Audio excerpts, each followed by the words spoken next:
Good morning, my friends. This is the reshoot of Navigating Modern Theology, Lesson 4, that was interrupted by internet outage previously. So this is the retake on that.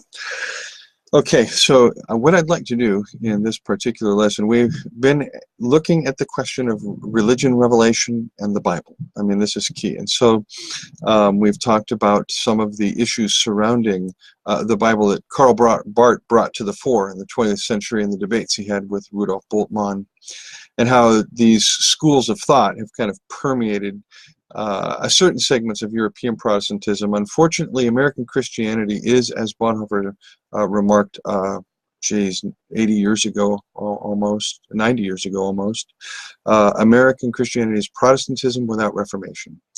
We are estranged. This whole phenomenon of Protestantism in America is a rather strange cancer, in a sense, on Protestant Christianity, and has been for the last several hundred years. Okay, enough said about that. You all know what I think. Now, here's what you need to get right from the get-go. We are going to accept the Bible right now as the church's book. We're not going to talk about canonization and these sorts of things here. The legitimacy of canons, how many canons there are, what constitutes canon, etc., etc., etc., etc. We're not doing any of that. We're just going to assume, for this talk, the primacy of the Bible within the churches. And this includes Catholicism and Orthodoxy as well. The Bible has a special role, significant role. The question has been the interpretation of the Bible. Now, in pre-modern times, when you go from the really late antiquity, primarily after Augustine, the dominant method of interpreting Scripture becomes this fourfold method of the allegorical, the tropological, the eschatological. There's, I forget, I used to have that whole thing memorized, that paradigm. But you can look at fourfold method of Scripture in the Middle Ages and just Google that, and it'll give it to you. As for the letter, or the, then this. As for the moral, then this. As for the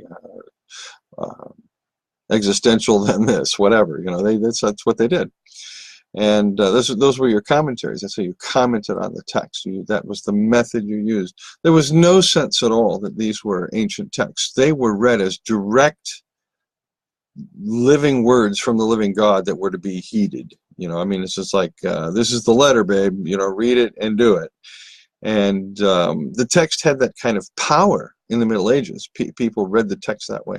Well, one of the things that will happen is that after Renaissance humanism emerges in the 12th century in Italy, and then, of course, you have the University of Paris being founded, these emerging humanist influences, by the time we get to the Reformation, already have an enormous impact on the Devotio Moderna in Holland, which has an impact on Erasmus.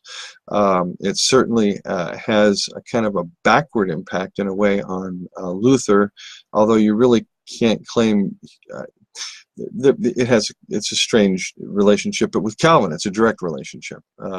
Calvin's trained first as a lawyer, then as a theologian.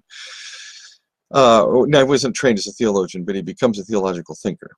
So let me backtrack there. But you have this emerging approach now to text that you didn't have before.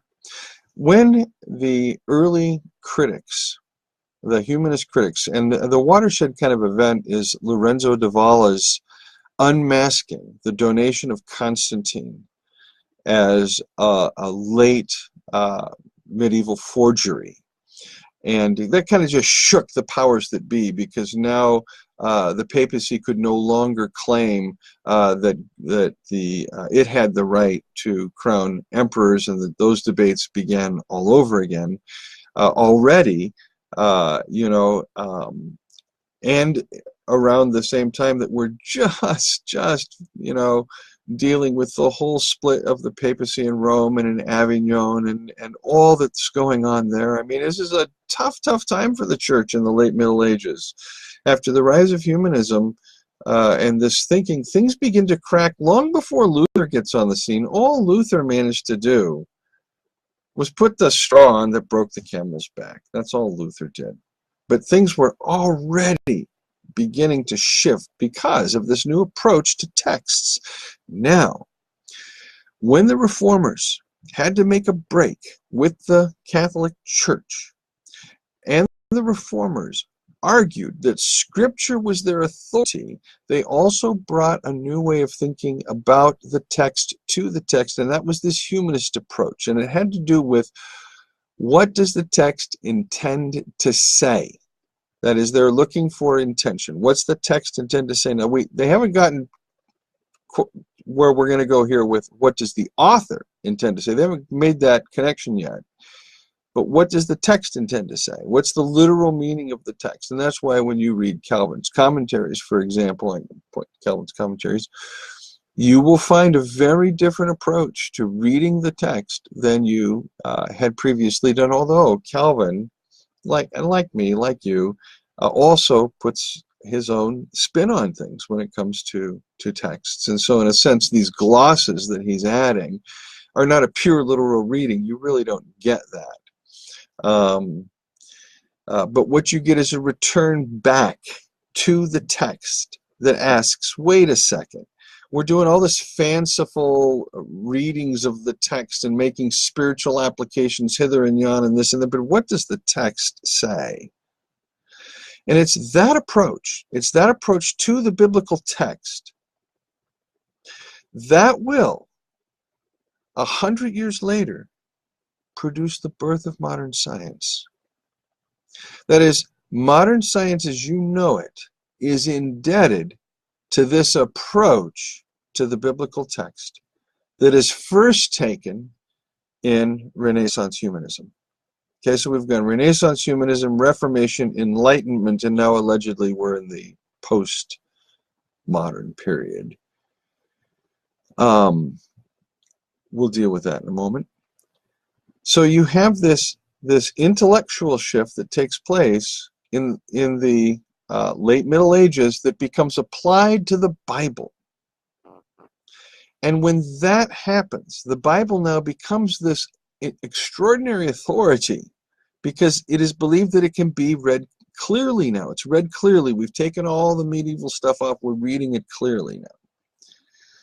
And it's that approach then that allows people who are doing work in the natural world to begin to critique approaches toward taxonomies that had hitherto held sway. So what you end up, what I just said was, prior to that time, if you were wealthy enough, you could buy a little book on let's say animals, right? Well, it had unicorns in there because Plato talked about unicorns, so unicorns are included. It had strange creatures in there because certain ancient authors had talked about them, therefore they're included. Well, when you take this new approach, which is, well, wait a second, we don't see any unicorns.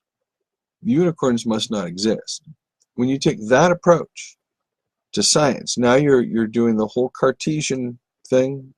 I doubt, therefore I am. I'm able to do this kind of exercise intellectually.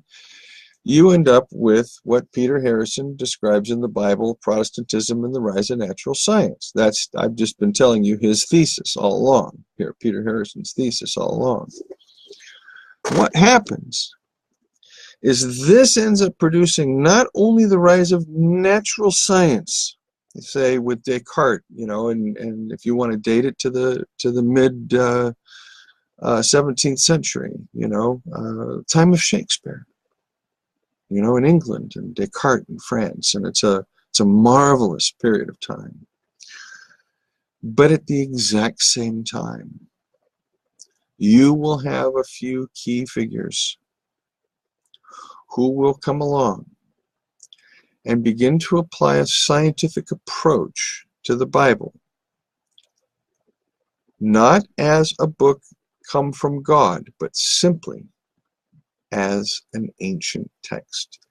And here we deal with what Klaus Schulder calls the birth of modern critical theology, origins and problems of biblical criticism in the 17th century. If you want a much longer description of this, you can go read Vinegar Kummel's. You can get this free online. You can get a PDF of this free online. You can Google it. The New Testament, the History of the Investigation of Its Problems by Werner Georg Kummel. And this is the book I cut my teeth on. It's one of the oldest books I own because it actually has one of my early little labels I used to put in probably